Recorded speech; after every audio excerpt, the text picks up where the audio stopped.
महंगाई की मार, मानसून का बरसने से इनकार, अपने ही पाले मीडिया से तकरार, इस पूरी माहौल बंदी से अफसरशाही हैरान।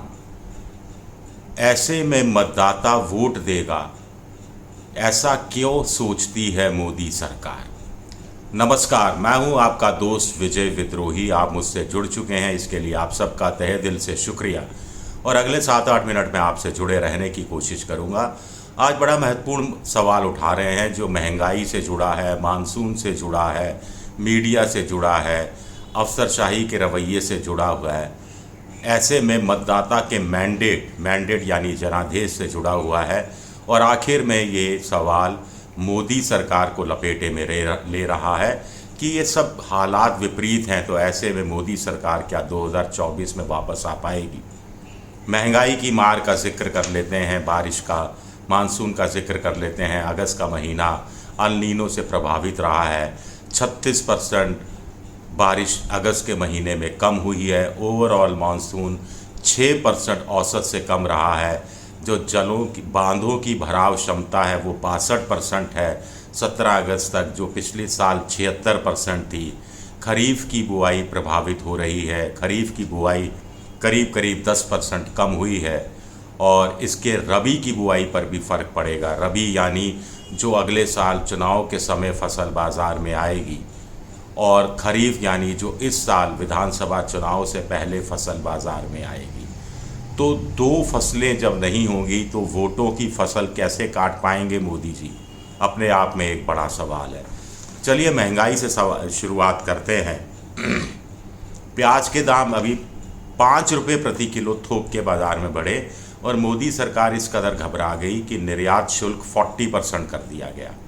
इससे पहले आप जानते हैं कि जो गैर बासमती सफ़ेद राइस है, चावल है, उसके निर्यात पर रोक लगाई गई थी। चीनी के निर्यात पर रोक लगाई गई, गेहूं के निर्यात पर रोक लगाई गई, और इसके साथ साथ तूर और उड़द की दाल की स्टॉक सीमा निर्धारित की गई। यानी व्यापारी इससे ज़्यादा एक निश्चित रकम तय कर दी गई, क्वांटिटी की इससे ज़्यादा स्टॉक नहीं रख सकते। फिर बाज़ार में चावल और गेहूं FCI ने बड़े पैमाने पर इश्यू किया ताकि भाव कंट्रोल में रहें। तो ये महंगाई कंट्रोल में नहीं आ रही, पूरा मैनेजमेंट बिगड़ा हुआ है, अर्थव्यवस्था काबू में नहीं आ रही। और मोदी जी हों चाहे पार्टी के दूसरे नेता हों, दनादन दौरों पर निकले हुए हैं। इन दौरों पर चुनावी भाषण देने में लगे हुए हैं। इससे अच्छा तो अर्थशास्त्रियों के साथ बैठकर, ईमानदार अर्थशास्त्रियों के साथ बैठकर कोई पॉलिसी तय करनी चाहिए थी, तो वो शायद बेहतर रहता। और ये सब सीमा जो मैंने कहा कि रोक लगाई गई निर्यात पर, क्यों रोक लगाई गई? क्योंकि सब्जियों के दाम 37% बढ़ गए। अनाज की कीमतों में 13% का उछाल आया। दाल की कीमतें 13.25% बढ़ गई, 13.27%। मसालों के दाम 21.63% बढ़ गए। दूध और दूध से जुड़े हुए जो उत्पाद हैं उनके दाम 8.34% बढ़ गए। लेकिन कहानी भविष्य की और ज़्यादा ख़राब नज़र आ रही है। आगे और ज़्यादा भयावह मंजर नज़र आ रहा है। ये सबसे बड़ी बात है, वो हमें और आपकी जेब को ये बहुत प्रभावित करने वाला है। देखिए, जुलाई में तूर के दाम 34% और मूंग के 10% बढ़े हैं। खरीफ में 10% बुआई, अभी जो खरीफ की जो बुआई चल रही है वो 10% कम हुई है दालों को लेकर। दाल का उत्पादन वैसे ही कम हो रहा है, दाल के दाम वैसे ही बढ़ रहे हैं। ऐसे में उत्पादन और ज़्यादा कम होगा, क्योंकि बुआई ही कम हुई है। तो दाल के दाम कहाँ जाएंगे, कितना आगे पहुँचेंगे, आप इसका सहज ही अंदाज़ा लगा सकते हैं। मानसून रूठा हुआ है, जिसकी मैंने आपसे बात कर ली, और इसका रबी की बुआई पर भी फ़र्क पड़ना है, क्योंकि फिर नमी उतनी नहीं मिलती ज़मीन को जितनी नमी चाहिए होती है। 115 लाख हेक्टेयर में अभी दलहन की बुआई हुई है। उड़द की बुआई 6.4% कम हुई है। हम और आप उड़द, मूंग आमतौर पर यही दाल खाते हैं। तूर की बुआई 15.3% कम हुई है, और इस बुआई के बढ़ने के भी आसार नहीं है, पहली बात। दूसरा, दालें हमारे लिए प्रोटीन का सबसे रिच स्रोत है गरीब आदमी के लिए।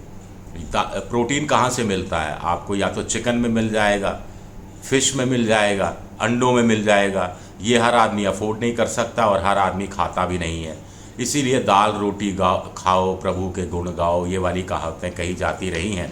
लेकिन दाल खाना भी क्या नसीब नहीं होगा, ये अपने आप में एक बड़ा सवाल है। और खरीफ की फसल प्रभावित, रबी की फसल प्रभावित, यानी 2 चुनाव सीधे सीधे किसानों से जुड़े हुए, जनता से जुड़े हुए, ग्रामीण अर्थव्यवस्था से जुड़े हुए। मानसून अच्छा होता है तो खेती अच्छी होती है, खेती अच्छा होती है तो किसानों की जेब में पैसा आता है, किसानों की जेब में पैसा आता है तो भाव भी कम होते हैं बाज़ार में जिनसों के, जिससे शहर के लोगों को भी राहत मिलती है। और ग्रामीण क्षेत्र में पैसा लोग ज़्यादा कंज्यूम करने लगते हैं, खपत बढ़ जाती है सामान की।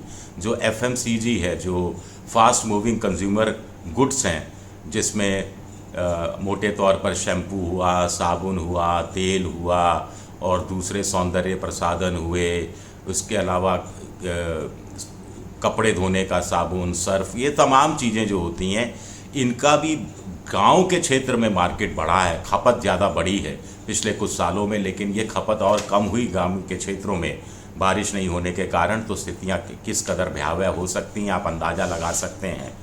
और कुल मिलाकर कैसे जनता झेलेगी इस महंगाई को, और अगर ये जनता इस महंगाई को नहीं झेल पाई, मौसम की मार को नहीं झेल पाई, तो फिर वो मोदी सरकार को कैसे झेलेगी 2024 में, ये अपने आप में बड़ा सवाल है।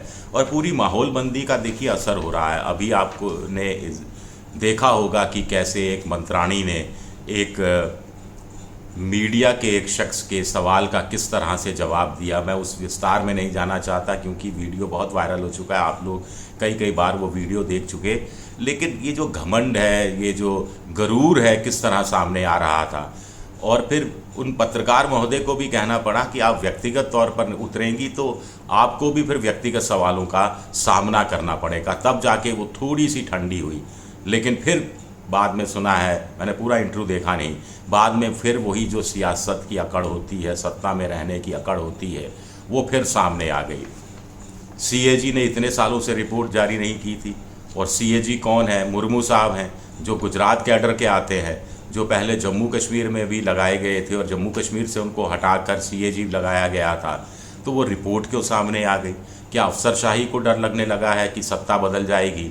आमतौर पर कहा जाता है कि सत्ता बदल रही होती है तो इसका आभास IAS IPS अफसरों को, अफसरशाही को, नौकरशाही को पहले अंदाज़ा हो जाता है, पहले पता लग जाता है। अब फिर उनको लगेगा कि उनकी गर्दनें नपेंगी जब पुरानी फाइलें खुलेंगी। आखिर मौखिक आदेश नेता देते हैं, साइन तो सारे के सारे आमतौर पर अधिकारी ही करते हैं, सचिवों के ही साइन करते हैं। कोलगेट में देखिए ना, बड़े बड़े लोग बच गए, लेकिन जो उस समय कोल विभाग में सचिव हुआ करते थे बेचारे, वो बुढ़ापे में कोर्ट कचहरी के चक्कर काट रहे हैं, उन्हें सज़ा हुई है। जबकि वो क्या कर रहे थे? वो तो घर में कोयला का एक टुकड़ा भी नहीं लेकर गए होंगे, ना उनकी जेब में कोई पैसा गया होगा। तो कोयले की दलाली में काले हाथ जिनके वास्तव में हुए, उनका तो कुछ नहीं बिगड़ा। लेकिन तो क्या अफसरशाही इस चीज़ को समझ रही है? ये भी अपने आप में एक बड़े सवाल उठते हैं। तो तमाम विपरीत परिस्थितियों में तोड़ कैसे निकलेगा, ये अपनी जगह इम्पॉर्टेंट है। और इसका फ़ायदा इंडिया कैसे उठा पाएगा, कांग्रेस कैसे उठा पाएगी, और जनता के बीच विकल्प के रूप में कैसे ले जाएगी कि हम होते तो हम ये स्थितियां इस रूप में सुधार देते। जनता के जख्मों पर नमक छिड़कने का कोई फ़ायदा नहीं है कि देखिए मोदी जी ने मार डाला, देखिए मोदी, अरे मार डाला हमें पता है, लेकिन आप तो बताइए कि आप क्या करोगे, आप कैसे निजात दिलाओगे। अब कुछ लोग सवाल करते हैं क्या मनमोहन सिंह सरकार के टाइम महंगाई नहीं थी? महंगाई थी, लेकिन महंगाई एक बड़ा मुद्दा कैसे बनी? भ्रष्टाचार से जोड़ा बीजेपी ने 2012-13 के अंदर। कोलगेट और 2G घोटाला, कॉमनवेल्थ गेम्स घोटाला, बीजेपी ने बड़ी चालाकी चतुराई से, और आम आदमी पार्टी ने इसके लिए मनमोहन सिंह सरकार को कोसा नहीं, कोसा तो सही, लेकिन उस रूप से नहीं कोसा, बल्कि जनता के बीच में जाकर कहा कि देखिए जो महंगाई बढ़ रही है, जो आप बेरोज़गारी बढ़ रही है, जो आपकी तरक्की में रुकावट पैदा हो रही है, जो आप सामान नहीं खरीद पा रहे, जो आप बच्चों की ज़रूरतें पूरी नहीं कर पा रहे, इसके पीछे 2G घोटाला जिम्मेदार है, इसके पीछे कोलगेट घोटाला जिम्मेदार है, इसके पीछे कॉमनवेल्थ घोटाला जिम्मेदार है। ऐसे कह के उन्होंने वोटरों को कन्विंस किया और उनको अपने पक्ष में वोट डालने के लिए एक तरह से मजबूर किया, सियासी रूप से मजबूर किया कि हम ही विकल्प दे सकते हैं। तो ऐसा ही कोई रास्ता निकालना पड़ेगा कि साहब ये आगे कांग्रेस पर है, इंडिया पर है कि वो क्या तोड़ निकालते हैं, वो कैसे इसको भ्रष्टाचार से जोड़ते हैं। 40% सरकारा से, 50% सरकारा से, डबल इंजन के फेल होने से, कुछ दो लोगों को, 3 लोगों को, कॉरपोरेट जगत को रियायतें देने से, बैंकों का जो एनपीए 12 लाख करोड़ करने से, भगोड़ों की मदद करने से या भगोड़ों को वापस लाने में कड़ी कार्रवाई ना करने की चीज़ें जोड़कर वो मोदी को निशाने पर लेते हैं, कटघरे में खड़ा करते हैं कि आप लोग महंगाई से इसलिए त्रस्त हैं क्योंकि मोदी जी ने ये कर दिया। कॉरपोरेट की मदद कर दी, अडानी अंबानी की मदद कर दी, भगोड़ों की मदद कर दी, भ्रष्टाचार में लिप्त जो नेता थे उनको पार्टी में शामिल कर लिया या उनका साथ ले लिया। तो ये एक नैरेटिव इस रूप में गढ़ना पड़ेगा, तब जाकर कोई सियासी लाभ हो पाएगा। वैसे CSDS का लोक नीति के सर्वे की मैंने आपके सामने पहले एक वीडियो में चर्चा कर ही चुका था कि देश की 67% जनता बेरोज़गारी, महंगाई और गरीबी को बड़ा मुद्दा मानती है, सबसे बड़ा मुद्दा मानती है। शुक्रिया मेरा ये वीडियो देखने के लिए। पसंद आए तो लाइक कीजिए, सब्सक्राइब कीजिए, शेयर कीजिए और घंटी जैसी आकृति बेल आइकन दबा दीजिए ताकि नया वीडियो आए तो तत्काल आपको जानकारी मिल जाए। विद्रोही 7 मेरा ट्विटर हैंडल है, विजय विद्रोही 7 इंस्टाग्राम पर हूँ और फेसबुक पर मेरा पेज है विजय विद्रोही पेज। शुक्रिया, बहुत बहुत शुक्रिया।